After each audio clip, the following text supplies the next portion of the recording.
1 Corinthians chapter 7. Now concerning the things whereof ye wrote, it is good for a man not to touch a woman. But because of fornications, let each man have his own wife, and let each woman have her own husband. Let the husband render unto the wife her due, and likewise also the wife unto the husband. The wife hath not power over her own body, but the husband, and likewise also the husband hath not power over his own body, but the wife.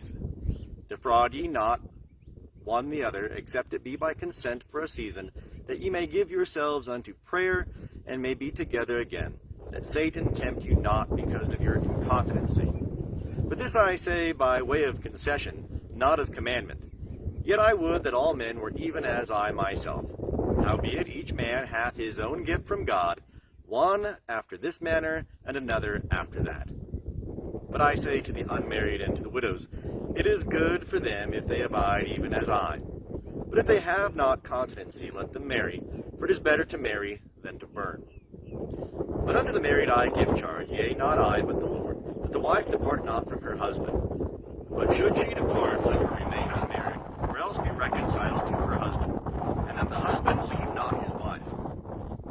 Unto the rest I say, not the Lord. If any brother hath an unbelieving wife, and she is content to dwell with him, let him not leave her. And the woman that hath an unbelieving husband, and he is content to dwell with her, let her not leave her husband. For the unbelieving husband is sanctified in the wife, and the unbelieving wife is sanctified in the brother. Else were your children unclean, but now are they holy. Yet if the unbelieving departeth, let him depart. The brother or the sister is not under bondage in such cases, but God hath called us in peace. For how knowest thou, O wife, whether thou shalt save thy husband? Or how knowest thou, O husband, whether thou shalt save thy wife? Only as the Lord hath distributed to each, as God hath called each, so let him walk. And so ordain I in all the churches. Was any man called being circumcised? Let him not become uncircumcised. Hath any man been called in uncircumcision? Let him not be circumcised. Circumcision is nothing, and uncircumcision is nothing, but the keeping of the commandments of God. Let each man abide in what calling wherein he was called. Wast thou called being a bondservant? Care not for it. Nay, even if thou canst become free, use it rather. For he that was called in the Lord being a bondservant is the Lord's freedman. Likewise, he that was called being free is Christ's bondservant. Ye were bought with a price. Become not bondservants of men. Brethren, let each man wherein he was called, therein abide with God. Now concerning virgins I have no commandment of the Lord, but I give my judgment as one that hath obtained mercy of the Lord to be trustworthy. I think therefore that this is good by reason of the distress that is upon us, namely, that it is good for a man to be as he is. Art thou bound unto a wife? Seek not to be loosed. Art thou loosed from a wife? Seek not a wife. But shouldest thou marry, thou hast not sinned. And if a virgin marry, she hath not sinned. Yet such shall have tribulation in the flesh, and I would spare you. But this I say, brethren, the time is shortened, that henceforth both those that have wives may be as though they had none, and those that weep as though they wept not, and those that rejoice as though they rejoiced not, and those that buy as though they possessed not, and those that use the world as not using it to the full, for the fashion of this world passeth away.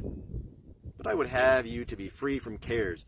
He that is unmarried is careful for the things of the Lord, how he may please the Lord. But he that is married is careful for the things of the world, how he may please his wife, and is divided.